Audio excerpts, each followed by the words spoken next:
didn't know what it was about. Everybody was going in different directions, and that's the same thing we find here in the aerosol program. The pilots probably don't know what they're doing. The crews that put it in, they have no idea what it was for. We believe that it was sold to governments as global warming fix. We believe that, but it wasn't. Here's what it was about. It was about a sub-program, making a sub-program in a Navy program called the Variable Terrain Radio Parabolic Equation, VTRPE, Function over Land Terrain. That's what it's about. That is what it's about. You've heard all kinds of explanations for 7 or 8 years, but it's for the VTRPE. And it's part of the Radio Frequency Mission Planner. It's a system. It's a computer system, RFMP, Radio Frequency Mission Planner, and the VTRPE programs are a sub-program within that system. And it was first put on the Enterprise and aircraft carriers for battlefield imaging. The system would not work over land terrain adequately, or accurately rather, without creating a ducting of radio waves over land terrain, and they use the mixture of barium salt to do that. And that enables the whole system to function. It is the system that the United States uses in Afghanistan and Iraq, and probably will use in Iran and some of the other applications. And that's what it's about. It's about the VTRPE. I see we're running out of time, and there's several things that I've just got to mention to you. Now, within the Navy program, we see DARPA, Defense Advanced Research Projects Agency, and they're into biologicals, and that's where Clifford shines. He has identified many, many very harmful biologicals coming out of the aerosols. And, of course, you're speaking of Clifford Carnicom, just Clifford Carnicom, yes. Aware, and that's carnicom.com. That's CARNICOM.com. We have the greatest admiration for Clifford, and we have admiration for Scott, the weatherman, too. Scott Stevens, he's a man of conviction. We admire him for that. Yeah. So DARPA is involved, and DARPA is involved in spraying cities. We caught them spraying Asheville, North Carolina several years ago with a substance called BCTP, developed under one of their contracts at the University of Michigan, and it's an anti-anthrax. So that was one of the first that we saw coming out of the aircraft. They brought them in and sprayed the city. Strange, Art Bell's mother lived in Asheville, North Carolina, and he talked about it on the air, although he didn't fully understand it. Now, here's the killer. Here's the big one. Recently, we've come upon another danger in the atmosphere over America. It has nothing to do necessarily with the Navy VTRPE or the aerosoling. It is an attack on North American weather. The weather is being manipulated from outside of the country. The hurricane that slammed into New Orleans was guided in there. So was the Hurricane Rita and Gaston and some of the others. We believe that the Russian systems that have been developed since the late 50s, early 60s in Russia is the ultimate weapon, and we have no defenses against it. It's called scalar. That's a modern name for the systems, scalar weapons. There are 3 divisions of scalar coming against America. One is called energetics, and one is called bioenergetics, and one is called psychoenergetics. The psycho function can actually manipulate mind, thoughts, personalities, and cause astronaut Lisa to wear a diaper driving across the country. Really? That kind of thing, yes. There was an admiral on an aircraft recently that stood up and said to everybody on the plane that he had smallpox, and they took him off the plane. He was in medicine. That was psychoenergetics. It's functions on the mind and mind functions. You can actually insert another personality in the person. The bio comes against living bodies, their biochemistry.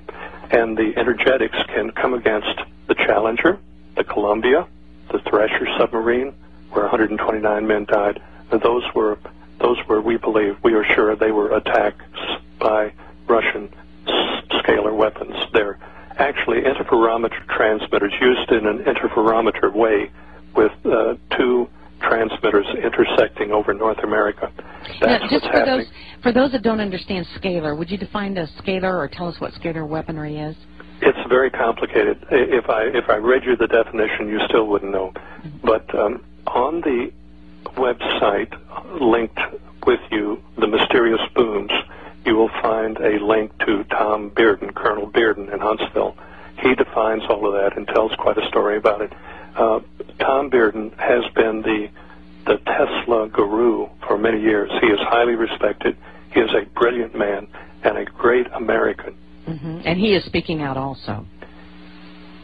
Or he has in the past. He has in the past, yes. Right, he is not speaking out now. We'll talk about that off the air. I don't want to get people hurt. This is a very dangerous thing to get into. I can't stress that enough.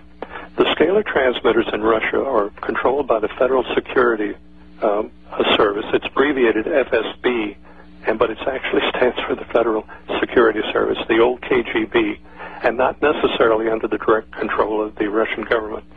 It's quite a story to this. The woodpecker transmitters that have been going on for 25, 30 years over North America are part of the weapons system coming against North America. We're experiencing and hearing from people all over the country that are experiencing dizzy spells, and they fall forward to the left. They're dizzy, forward to the left. I'm sure many of your listeners right now are saying, my God, that's happened to me. Well, it's happening all over the country, and that is the manifestation of these scalar weapon systems. The town in Kansas was devastated as a result of guiding and manufacturing that storm. Now, that's going to increase in the rest of this year. The hurricanes were suppressed last year, but hopefully the United States science community will be able to suppress them again. That is the real threat against us right now, is the Russian. Now, other countries have these weapon systems. We are late coming up to speed. We do not have adequate defenses against them right now. I will tell you that Israel stood between the United States and Russia with its defenses. Israel protected the United States on several occasions when we got right down to the line. There's been some white knuckle time with this, and the people are completely oblivious to it. But again, we're sure that the Challenger was taken down, and other aircraft, other commercial aircraft on the West Coast. Alaskan Airlines has been having a lot of trouble running into these scalar fields, but nobody knows about it.